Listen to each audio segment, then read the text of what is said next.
They made fun of the old office janitor, not knowing that they all worked for him. On the 8th floor of a glass tower labeled Innotech HQ, young men and women in sleek outfits rushed in and out of a minimalist lobby. None of them noticed the man who stepped out of a yellow Danfo and crossed the road with a limp in his step and a janitor's uniform slung over his arm. His name was Edward Marshall, known only to the older generation of Lagos tech giants as Chief Edward. 20 years ago, he had founded Nigeria's first online payment gateway and sold it for billions. Then he vanished. Rumors said he had retired to Europe or Ghana or died of illness. But he hadn't died. He'd been watching and waiting. Edward adjusted his cap low over his graying brows and wiped the sweat from his forehead with the back of his hand. His glasses were cheap, the kind street vendors sold near CMS Bus Park. His shoes were scuffed and cracked. His shirt smelled faintly of mothballs. Everything about him screamed broke and tired. He didn't look like the new majority owner of Innotech Solutions, a company he had silently bought through a proxy 3 weeks ago. A company now falling apart. He'd once mentored its co-founder, Michael Rivers, a sharp-minded young man he believed in. But since Edward's quiet return to Nigeria and his discreet investigations, he had uncovered the truth. Michael had betrayed the company's mission, inflated figures to investors, and turned the once humble culture into a toxic playground of fear, showmanship, and backstabbing. And so, Edward had returned, not with a press release, but with a mop and a plan. The receptionist barely looked up when Edward entered the lobby. "Janitors use the back," she said without eye contact.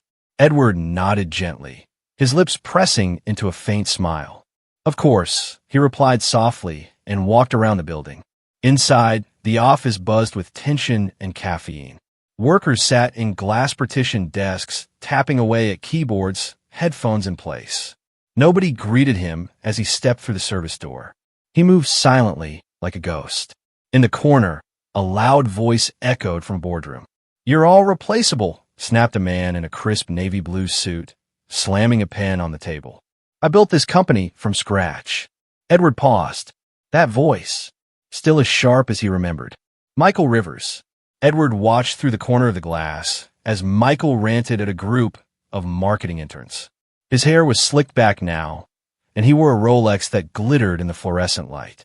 "Targets must be met," Michael barked, "or you're out. No excuses." A girl at the table flinched. Another young man lowered his eyes. Edward's jaw tightened. That wasn't leadership. That was fear-mongering. By 11 a.m., Edward had mopped the third-floor hallway twice. Not because it was dirty, but because it gave him a reason to move unnoticed. He overheard conversations, watched faces. People laughed at him behind his back. One man even said, "These old janitors just refuse to retire." He smiled. Let them laugh. On his way to the restroom, he bumped into a woman balancing a bucket of cleaning supplies. She stumbled. "Oh, I'm so sorry, sir," she said, adjusting the mop handle. She looked to be in her early 30s, with tired eyes but a kind voice. "It's my fault," Edward replied, steadying her. "I should have looked." "You knew?" she asked, offering a polite smile. "Yes. First day," he replied. "I'm Grace," she said. "Been here 2 years. Honestly, you'll get used to it. Doesn't seem like anyone notices us." She chuckled. "They notice when the floors are dirty." Edward's heart warmed a little. "Thank you, Grace. Not just for the help, but for seeing me." She paused. Her eyes studied him for a second. "It's not hard to see someone when you're not trying to look past them." He nodded once. That sentence stayed with him all day. At noon, Edward entered the cafeteria to wipe down tables.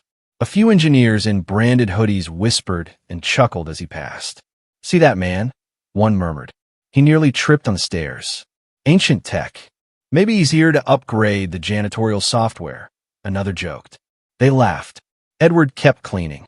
As he moved to the corner table, a cup of coffee was accidentally spilled, right onto his shoes. "Oh no," a developer muttered, not sounding sorry. "Guess the janitor's uniform comes with coffee stains too." Michael walked in then, arms crossed, scanning the room. "Who left water on the stairs earlier?" he demanded. No one answered. Michael's eyes fell on Edward. "You," he barked. Did you clean the upper hallway? Yes, Edward said calmly. Then clean better, or hand over the mop to someone who can. Grace, who had just entered with her cleaning cart, looked up sharply. Sir, I was the one who cleaned that hall, she said. There was no spill. Michael narrowed his eyes, but said nothing. He turned and stormed off. Edward looked at Grace. She offered him a weak smile. He wasn't always like that, she whispered. I know, Edward replied quietly. I knew him a long time ago. By 5 p.m., Edward had seen enough. Arrogance, pride, disrespect, but he had also seen Grace. As the sun dipped beneath the horizon, casting an amber glow through the office windows, Edward walked to the janitor's closet. He pulled out a fresh shirt, not fancy but clean. He took off the cap, removed the smudged glasses, combed his hair with his fingers. He stared at himself in the mirror. Tomorrow, they would know. They would all know. The morning sun rose over Victoria Island, gilding the skyline in a soft orange glow. Inside Innotech HQ, the air conditioning hummed faintly, and the office floor came alive with the familiar rhythm of heels clacking and laptops snapping open. Everything looked normal, calm, but something had changed. Chief Edward wasn't in his janitor's uniform anymore. He had come in through the private elevator, escorted quietly by the proxy legal firm that had handled his purchase. Today, he wore a crisp white shirt, dark slacks, and the quiet confidence of a man with nothing to prove. No one recognized him, yet. That part was deliberate. He stood in the executive lounge, arms folded, watching the office below through a tinted glass panel. From this height, he could see Michael in the open-plan boardroom, giving his usual 9 a.m. talk, arms flailing like he was conducting an orchestra. I want results, Michael said to his team. Big Tech is watching us. If we don't close this investor deal by Friday, we're dead. Edward's eyes narrowed. The deal he was referring to, the one Michael was bragging about, was on the verge of collapse. The venture capital firm had discovered financial inconsistencies, and Edward had been the one to flag them during due diligence. He wasn't here for drama. He was here for truth. And truth had a strange way of revealing itself when pride clouded judgment. Downstairs, Grace hummed to herself as she mopped the hallway near the HR office. Her back ached, but she moved with her usual grace and efficiency. Unlike the others, she didn't just work to earn. She worked to give her son, Jeremy, a future. Her eyes darted to the elevators, hoping to see the kind janitor from yesterday. But he didn't come. No mop, no old shoes, no quiet smile. She felt a small twist in her chest. Probably transferred, she muttered to herself, wiping sweat from her brow. She hadn't told anyone, but something about him had felt off. Not in a bad way, but in a quiet, almost royal way. His politeness, his stillness, how his eyes saw everything but judged no one. It reminded her of her late husband, the way he'd carried dignity like a second skin. By 10:30 a.m., a small fire was spreading across the office. Not literal flames, but panic. The investor deal Michael had promised would close? It had just fallen through. The news came in an email marked confidential, deal withdrawn. Edward watched from above as the ripple spread. One intern read the mail and gasped. A junior engineer cursed under his breath. The mood changed like a dropped glass. Michael stood still, face pale. Ow, he whispered. I sent everything. I spoke with him personally. He rushed back into his office, slammed the door, and paced like a lion in a cage. On his desk sat a small envelope he hadn't noticed before. Inside it was a single line typed neatly on cream paper. When leaders fail, it's not just numbers. They lose people. Yem. His brow furrowed. Yem? He didn't know any investor or board member with those initials. He tossed the note aside. In the hallway, Edward finally stepped into view. He walked calmly past the open workspaces. For a second, no one paid attention until the receptionist from the previous day spotted him. Wait, she said, standing. That's the janitor. He's back. But wait, that's not. Her voice trailed off as Edward passed, dressed like he owned the place. Because he did. Whispers followed him like shadows. Is that the same guy from yesterday? Why does he look different? He looks like he could fire all of us. As he passed, The engineers who had mocked him the day before sat straighter. A few quickly closed Instagram tabs and returned to code. He walked to the boardroom. Glass walls, half-drawn blinds. Inside sat Michael, breathing heavily, trying to regain control. Edward opened the door. Michael turned, ready to bark orders, until he saw the face. It was familiar now. He blinked. You. Edward walked in silently, shut the door, and sat opposite him. His eyes were calm, calculating. Good morning, Michael, he said. Michael stood, palms suddenly sweating. I think you're in the wrong. I'm not. Edward placed a file on the table. You know what this is? Michael opened it. Inside were spreadsheets, charts, flagged transactions, everything he thought he'd hidden from the board. His lips parted, but no words came. I trusted you, Edward said quietly. I gave you a seed once. You grew it, but somewhere along the line, you poisoned the soil. Michael sat slowly. Who are you really? I'm the man who watched you boast about a deal you never had, who mopped your floors while you insulted interns and bullied employees. Edward leaned forward, voice cool. I'm the janitor you laughed at, but I'm also the man who now owns Innotech. The staff was called into the main hall for an emergency all-hands meeting. As chairs were pulled and murmurs rose, Grace stood at the back, confused. She hadn't seen Edward yet, and no one told her what was going on. Then the door opened, and Edward entered the room. No cap, no uniform, just power cloaked in silence. Gasps rippled across the hall. The developer who spilled coffee choked on his tea. The receptionist's hand covered her mouth. Is that? Wait, what? Edward raised a hand, and the room fell silent. He scanned every face. Then he began. 2 days ago, I came here dressed like a cleaner. I mopped your floors. I carried your trash. And I listened. He paused. The room was silent. I did it because I wanted to see who you are when no one is watching. What I saw was painful. He pointed gently. Disrespect, arrogance, pride, from some of you. Eyes dropped. Some shifted uncomfortably. But not everyone, he continued. He turned toward Grace, who stood frozen near the back. This woman gave me water. She gave me dignity. When others saw a cleaner, she saw a person. Grace's hand flew to her chest. Her eyes welled. She didn't know I was the owner, and she didn't care. She showed kindness because that's who she is. Edward turned back to the crowd. You mock those who wear torn clothes. But torn clothes are not a sign of weakness. Arrogance is. He turned to Michael, who stood in the corner, face pale, mouth dry. And you, Edward said, you were once humble. You called me sir when I mentored you. Now you talk down to others because you think power makes you untouchable. He took a breath. You're relieved of your duties. Effective immediately. Gasps echoed. Michael tried to speak. Please, But Edward raised a hand. You will be paid out per your contract. I hope you use the time to reflect. Edward turned to Grace again.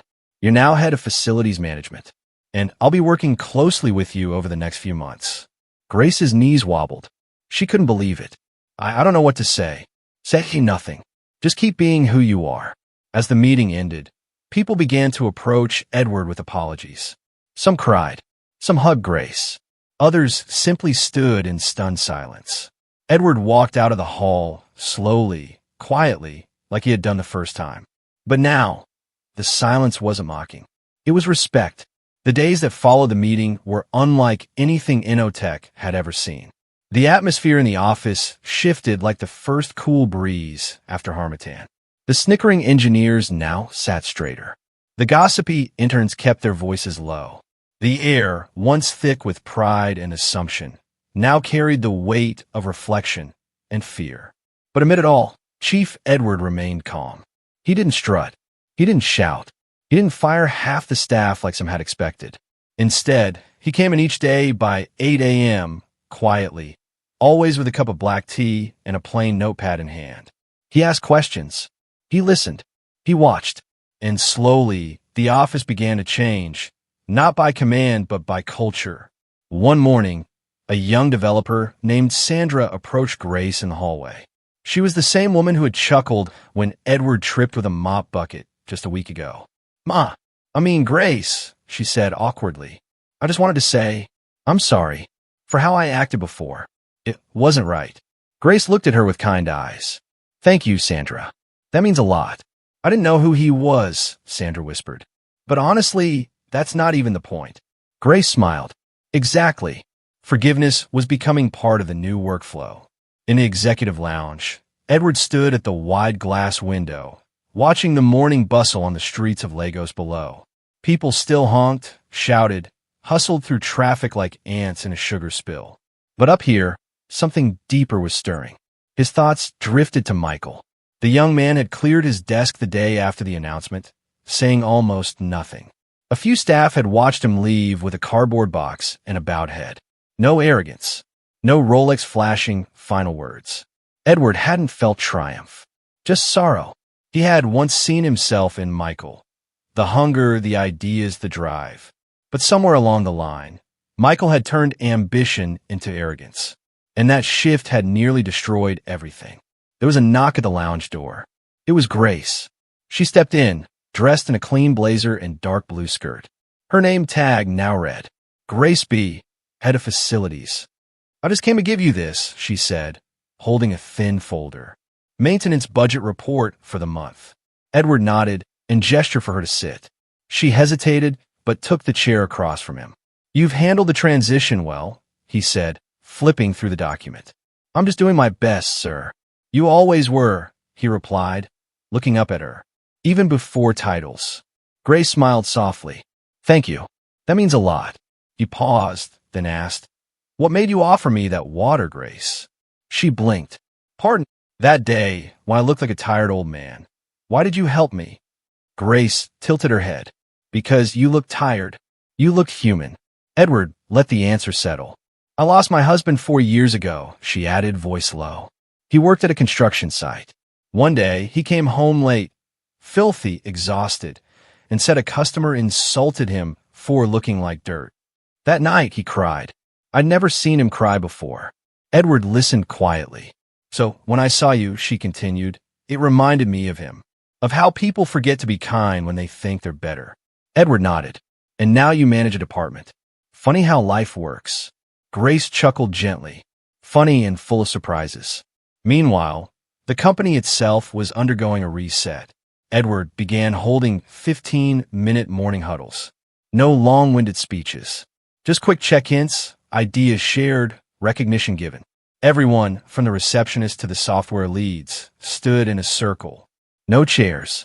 No hierarchy. It felt awkward at first, but then refreshing. The same people who once competed to be noticed were now clapping for each other. I want this place to run like a team, Edward told them one morning. Not a pyramid. He reinstated free lunches for all staff, an old policy Michael had scrapped to reduce waste. He added a monthly humanity bonus, Nigerian Naira 000 for any staff nominated by peers for going above and beyond to treat others with respect. The first recipient? Grace. She gave the money to her son's school fees without blinking. On Friday afternoon, Edward received a message from a board. The investor you saved the company from? They've offered to return. With better terms. They respect your leadership. He smiled. It wasn't about the money. It was about restoring something bigger. Trust. That evening, Edward walked down to the basement. The janitor's closet still smelled of detergent and dust. He opened the door and stood there for a moment, staring at the mop he had used. He picked it up slowly, ran his hand over the wooden handle, and whispered, This mop taught me more about people than any balance sheet. A soft voice spoke behind him. Sir, he turned. It was Timothy, one of the junior developers. I just wanted to say thank you, Timothy said, holding out a small brown box. A few of us pitched in. It's nothing fancy, but we thought you might like it. Edward opened the box. Inside was a polished wooden plaque. It read, The man who mopped us back to humanity. He looked up, eyes misty. Thank you, son. The final Monday of the quarter arrived with a buzz. It was time for promotions, performance reviews, and vision casting. But Edward had something else planned. He called an all-hands meeting. Staff gathered once more in the open workspace. This time, no one sat in groups. Everyone mixed freely. Edward stood at the center. I'm stepping back, he began. Not away. Just back. Murmurs rippled. I came here to see if this company could be saved. And I've seen enough. The poison was never the work. It was the pride. He smiled. And you've started healing. Then he turned to Grace. From next month, Grace will serve as Director of People and Culture. She'll help shape the soul of this place. Gasps filled the room. Grace covered her mouth, tears brimming. Sir, you earned it, Edward said, placing a hand on her shoulder. I'll still be around, he told the staff, but quietly, like before. Only now, you know I'm watching, not to judge but to guide. A long, respectful silence followed. Then applause. Not forced, not polite, real. That evening, as the sun dipped behind the Lego skyline, Edward stood outside the building, watching people rush into traffic into life. Grace came out, holding a small cake box. My son insisted I bring you this. Says you're a legend. Edward laughed, a full, hearty laugh. I've been called worse, he said. She smiled. He wants to be a software engineer now. Says Innotech is cool again. Edward looked up at the company's name glowing above them. It is, he said softly. Because of people like you. They stood in silence a moment longer. Then Edward turned, hands in his pockets, and walked into the soft Legos dusk. Not as a billionaire, not as a CEO, just as a man who reminded a company what it meant to be human. If you enjoyed this story, like, comment, click on the notification bell, and subscribe to this channel to keep enjoying more beautiful stories from us.